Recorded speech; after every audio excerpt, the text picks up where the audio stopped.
238 is one of many isotopes of uranium. There are only 3 natural ones, and they occur throughout the universe like fairy dust. And uranium is made in very energetic and violent star processes where other atoms are smashed together in a kind of a snowball, and there is tremendous amounts of energy in the nucleus. Uranium dispersed throughout the Earth has been decaying for the 4.5 billion years that the Earth has been here.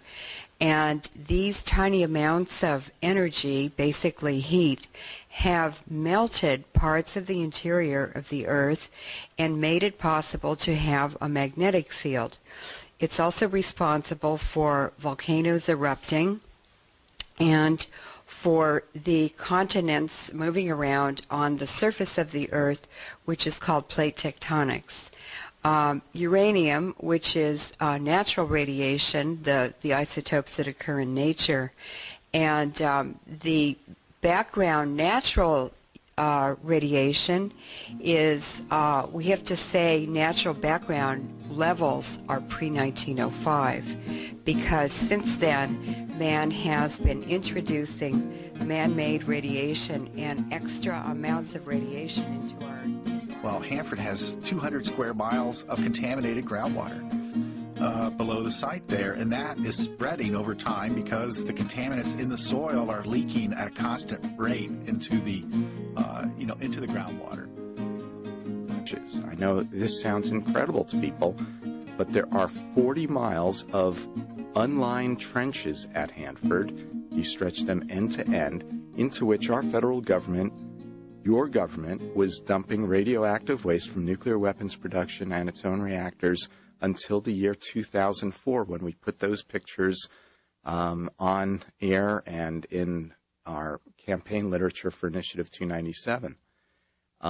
It's been against the law for decades for a municipal government to dump in municipal garbage in unlined landfills, but our federal government thinks it's okay for radioactive waste, even though it seeps right out of those trenches, and that stuff is all moving through the soil to the Columbia River.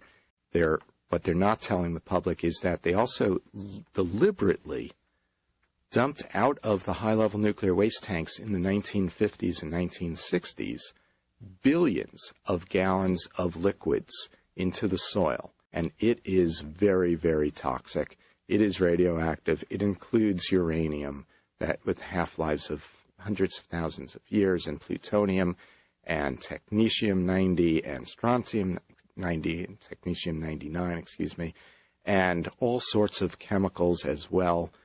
And it's a witch's brew of deadly wastes, and it's all moving towards our lifeblood, the Columbia River. This is probably the most dangerous stuff on the planet ever.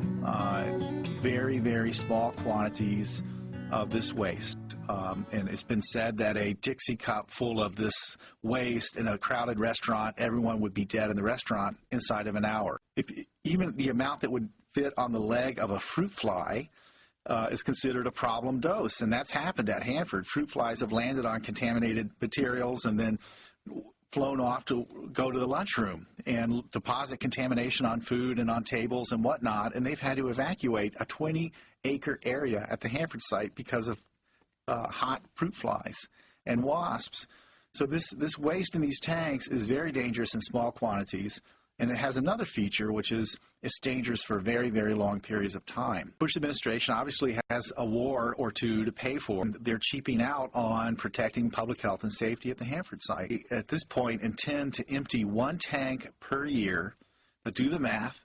170 tanks left to go to empty out. Over 100 years to empty out the tanks at Hanford. I mean, no way will those tanks last that long. I mean, one small earthquake out there could spell disaster for this region.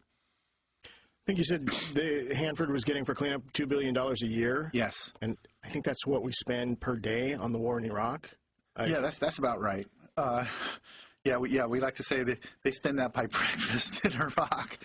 Though it's unlikely anyone will ever set off a nuclear device on top of the school, That's what they prepared for today. Together with the Seattle Police Department, the State Patrol, and the Health Department, the National Guard got ready to deal with a weapon of mass destruction. It's a simulated exercise that we had an explosion on the top of the community college with a radiation component to it. So our team is called in to assist in identifying the radiation source, the isotopes.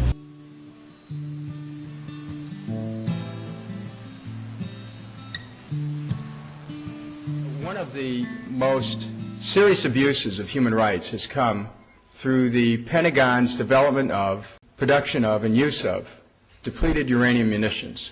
These munitions have created an unending toll of casualties wherever they've been used. That the mere use of such munitions constitutes an offense against humanity. We're talking about something that will never go away.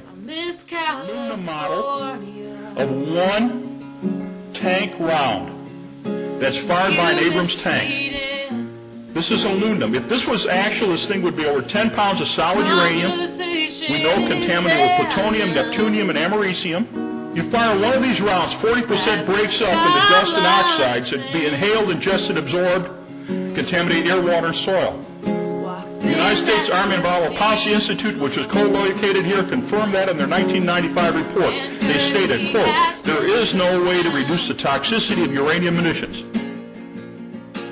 And they ignore it and continue today. First of all, I'd like to mention that DU, depleted uranium, had a prior name, and it was DOLRAM. All the military manuals refer to it as DOLRAM, D-U-L-L-R-A-M, which is depleted uranium, low-level radioactive material. Well, they so eloquently removed the LLRAM and just call it depleted uranium now, and removed the low-level radiation part of it, uniquely enough. I don't know how they got to go hide that part. I don't know where the science was that allowed them to take those last four parts of the acronym off. Because we know that the blood donor system has been contaminated. We know that the organ donor system is contaminated.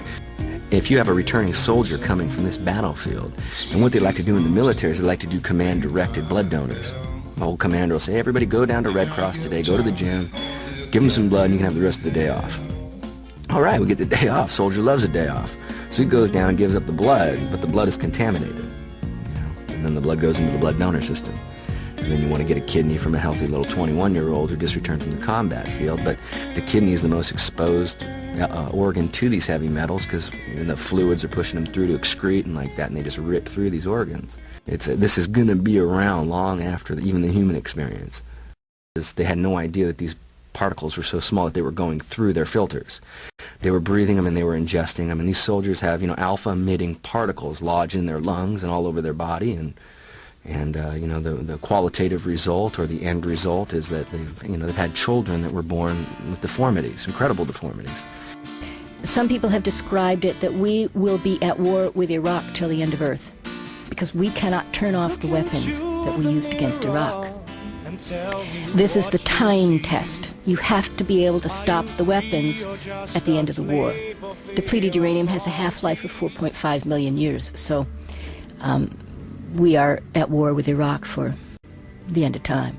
So I want you to remember something. If you don't remember anything else tonight, there is no safe level of radiation, period.